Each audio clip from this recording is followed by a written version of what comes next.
This is Dr. Jagjit Malhotra from DAV Institute of Engineering and Technology, Department of Electronics and Communication Engineering.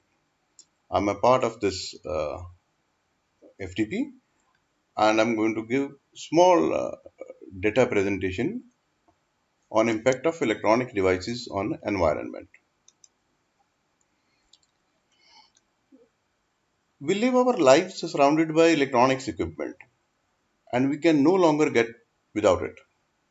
However, we don't usually think about the consequences of its production, usage, and our model of consumption. Basically, we are often unaware of the reality. Our electronic devices don't just raise an ethical dilemma, they also pose serious problems for the environment at all stages of their life cycle, especially at their initial and final stages. Let's take an example. What is the life cycle of an electronic device? It starts with the raw material, goes to factory, it is branded, the consumer buys it, and then disposed as a waste.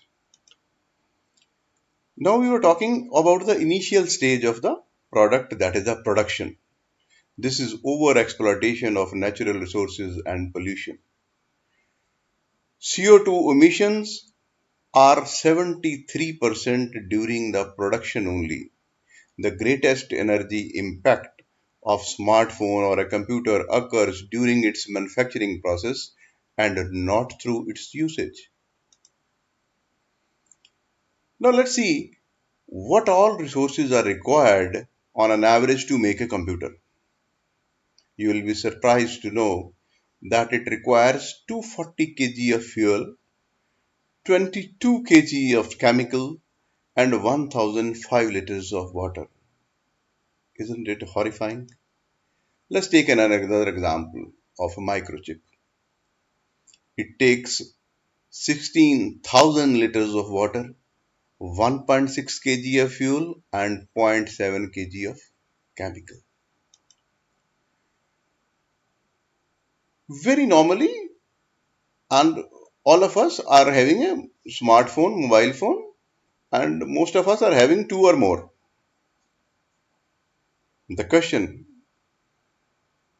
of utmost importance is, how much is your smartphone's environment rucksack? The simple answer is 44.4 kgs. One simple small mobile phone which you are carrying is on an average of 80 grams. It requires 28.6 kgs of raw material extractions, during usage 9.8 kgs, for production 6 kgs, and disposal 100 grams. That makes it 44.4 kgs. Alarming. Not to blame only this, our current model of consumption is also responsible for this pollution. The whole society of the world is divided into two parts, that is rich and poor. 20% of the population is rich, whereas 80% of the world population is poor. That is how we categorize it. That 20% of the rich population consumes 80% of the energy and 75% of the wood, whereas 20% of the energy and 25% of wood is consumed by poor people, whereas as far as cereal and water are concerned, they are the same, 50% for each. The situation is really alarming. To offset your computer's greenhouse effect gases emissions, you would have to use it between 33 and 89 years before we get a new one.